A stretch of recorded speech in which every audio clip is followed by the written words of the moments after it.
Sri Lanka, ask Zambia, and you write about none of this. Why? Because you're not free press. You're corporate press. Your bosses are billionaires. Jeff Bezos bought Washington Post. Why? For love of journalism? Rupert Murdoch's media empire, Fox News, Wall Street Journal, The Sun, The Times, all from the same hand, all giving the same message. West is good, others are bad. Carlos Slim is the largest shareholder of New York Times, Mexican billionaire. Where's his wealth from? Monopolized telecommunications, got rich off Latin America's back, now controls America's most respected newspaper. And you claim to do independent journalism? Who are your editors? Which schools did they graduate from? Harvard, Yale, Oxford, Cambridge? Always the same elite schools, always the same worldview, always the same prejudices. How are your reporters selected? How many languages does your Africa correspondent speak? French, English, that's all. Swahili, Hausa, Yoruba, Amharic, they don't know. They can't talk to the people. Your sources are always the same. Western diplomats, NGOs, experts, and then you come and lecture us. They killed Patrice Lumumba, January 12, 1961. CIA agent Larry Devlin confessed. Belgian mercenaries executed. They dissolved his body in acid, took his teeth as souvenirs. In 2022, that tooth was returned from Belgium to his family after 61 years. And what did you say then? Chaos in Congo. You didn't ask about the killers. You didn't investigate CIA documents. You didn't write about Belgium's crime. They killed Thomas Sankara, October 15th, 1987. My hero, Africa's hope. Vaccinated 2.5 million children against measles and meningitis, planted 10 million trees, raised literacy rate from 13% to 73%, gave equal rights to women, banned FGM, ended corruption, sold Mercedes cars, used Renault 5, rejected IMF and World Bank. And most importantly, he said, we will not pay Africa's debts. We didn't make those debts. The puppets before us made them on behalf of colonizers. That's when he had to be killed, and they killed him. Who killed him? His best friend, Blaise Compaoré. With whose support? France. One proof? Look at the Foucault archives. Jacques Faucard, France's Africa Affairs advisor. Everything is written there. And what did you say? Military coup in Burkina Faso. You didn't write about Sankara's dreams. You didn't tell about his projects. You didn't show his successes. You just said, another dictator died, Muammar Gaddafi. Yes, he was a dictator. Yes, he was ruthless. But what had he done in Libya? Per capita income $12,000, Africa's highest. Literacy rate from 25% to 87%. Life expectancy from 51 to 74. Free healthcare, free education, $50,000 for newlyweds, interest-free loans for home buyers, $5,000 for new births, gasoline 14 cents per liter, great man-made river, irrigation project to green the desert, and Gaddafi's real crime, dream of United States of Africa, African Central Bank project, African Investment Bank, African Monetary Fund, and most dangerous, gold dinar, refusing to sell oil for dollars. October 20th, 2011, lynched in Sirte, Hillary Clinton laughed. We came, we saw, he died. Now look at Libya. 3 different governments, endless civil war, ISIS, Al-Qaeda running wild slave markets exist. Even CNN showed in 2017, oil being looted, weapons depots emptied, spread across Sahel. Do you call this democracy? Do you call this freedom? Do you call this success? And whose turn is it now? The Sahel, Mali, Niger, Burkina Faso. You want to make us Libya too. You want to make us Syria. You want to make us Iraq. But not this time, because we've awakened, because we've learned, because we've united. Operation Barkhane, France's Sahel adventure, 2013-2022. Official purpose, fighting terrorism. Real purpose, resource control, 5 to 100 French soldiers. €1 billion annual budget. What's the result? 2013, 500 terrorists in Mali. 2022, 5,000 plus terrorists in Sahel, tenfold increase. What kind of success is this? But what were French soldiers doing? Protecting Niger's uranium mines for Areva, Orano, securing oil pipelines for total controlling ports and railways for Bolloré, and fighting terrorism? No, the opposite. Terrorists couldn't come within 50 kilometers of French soldiers, but they could easily burn our villages. Why? Because chaos served their purposes. If there's chaos, they could stay for security reasons. MINUSMA, UN peacekeeping force. In Mali, 15,000 soldiers, 1.2 billion annual budget, 10 years, result, 300 plus. UN soldiers died, thousands of civilians died. Terror didn't decrease, it increased. And now you say Wagner is dangerous. Russians are taking over Africa. Wagner came. 1,000 soldiers. What happened in 6 months? Terrorists fled. Villages are safe. Mines are working. People are at peace. What's the difference? Wagner is an ally we invited. France is an occupier who came by force. Wagner follows the agreement. France blackmails. Wagner brings results. France produces excuses. But you don't write the truth. You say Russian mercenaries. Well, what is French Légion étrangère? Aren't they mercenaries? What is American Blackwater Academy? What is British G4S? What is Israeli Black Cube? They are security companies. Wagner is a threat. Why? Because Wagner isn't yours. And the terrorism issue?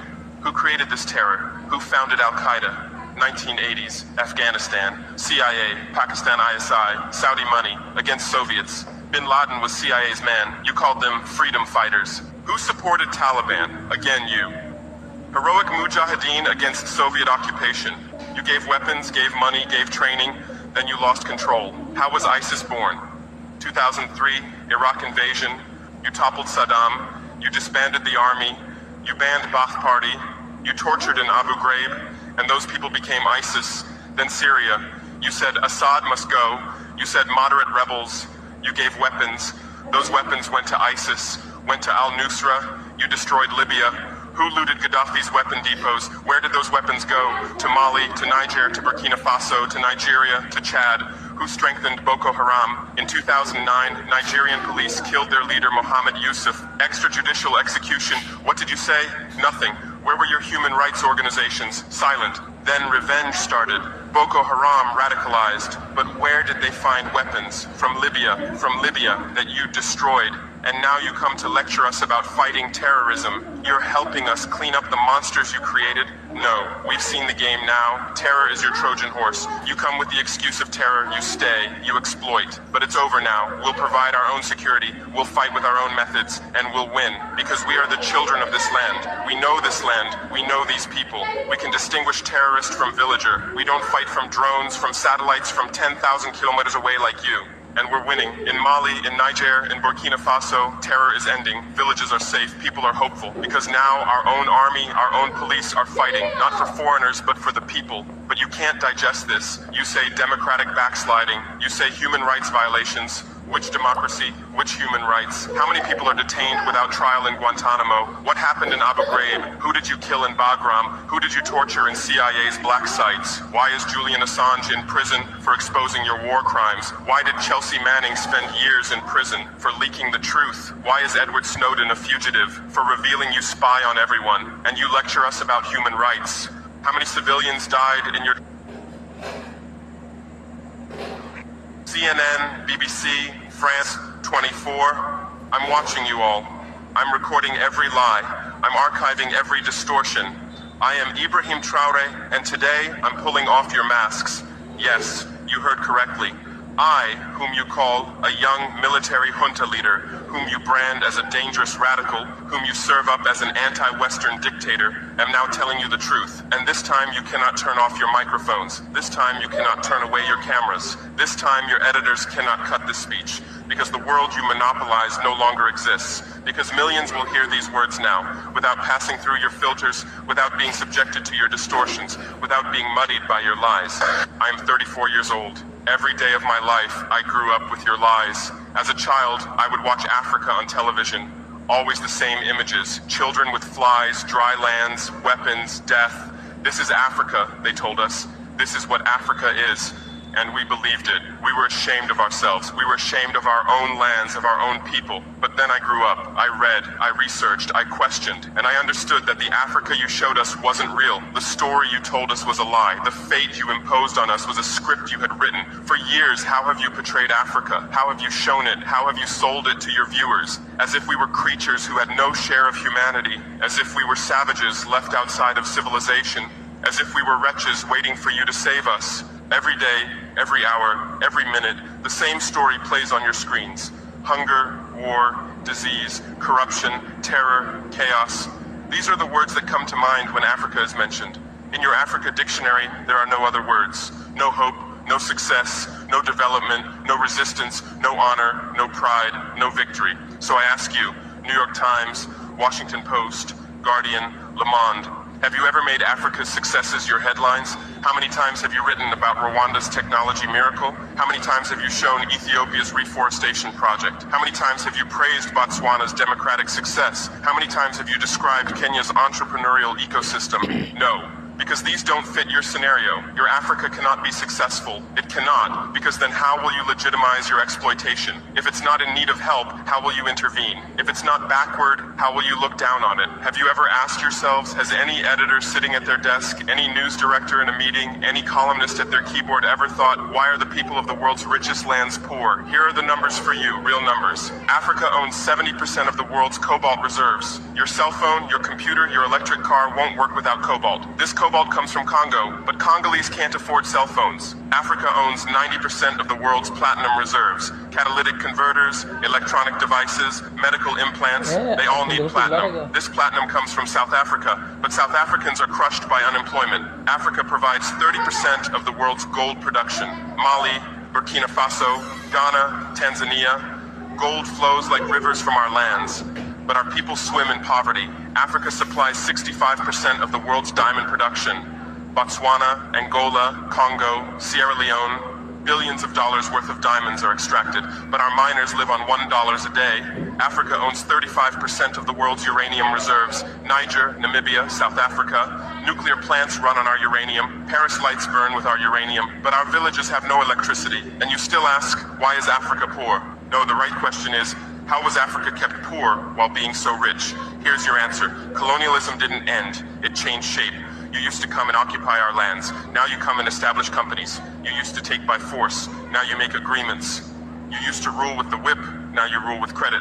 Let me give you concrete examples. With numbers, names, dates, but you'll never write about these. Glencore, Swiss-based mining giant, extracting cobalt in Congo. 2022 revenue, $256 billion. A tax paid to Congo, $500 million.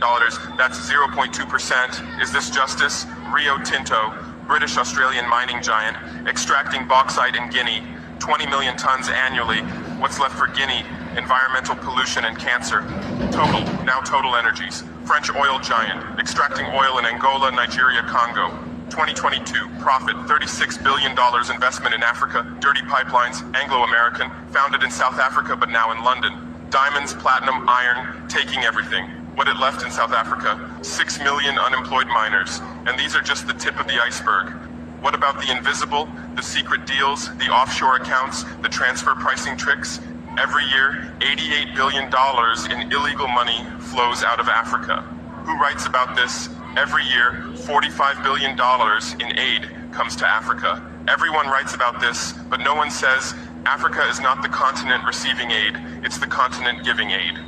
While you zoom your cameras on swollen bellies, there is a huge system working silently in the background. Every day, tons of gold, diamonds, cobalt, uranium, oil leave our land. But how? Here is the system. Step 1, create corruption, bribe our leaders, open offshore accounts, promise them a life of luxury, send their children to your schools. Step 2, make deals, get 50-year, 99-year concessions, ask for tax exemptions, be exempt from environmental rules, ignore labor rights. Step 3, control the infrastructure. Take over ports, airports, railways, but only from the mine to the harbor. Don't build roads to the villages. Don't bring electricity to schools. Step 4, provide security. Set up private security companies. Arm them. Declare protesting. Step 5, silence the media. Buy local journalists. Suppress opposing voices. Serve internal unrest news to international media. And this is how the system works. It's been working like this for 100 years, and you don't see this system. You don't want to see it. Because you're part of the system too. Who are the biggest advertisers of New York Times, CNN, BBC, oil companies, mining companies, arms companies, pharmaceutical cartels, the companies that exploit Africa? You live on their money, you defend their interests, and what I'm about to tell you might cost me my life, but it's no longer time to be silent. France's system in Africa is the CFA franc. 14 African countries still use French colonial currency. 50% of these countries' central bank reserves sit in the French treasury. France applies negative interest to this money, so we pay France to use our own money.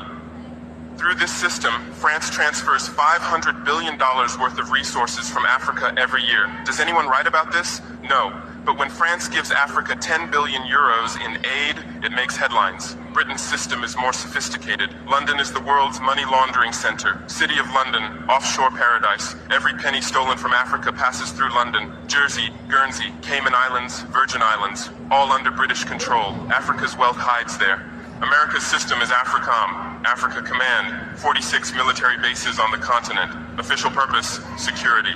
Real purpose, resource control. Drones in our airspace every day, listening devices everywhere.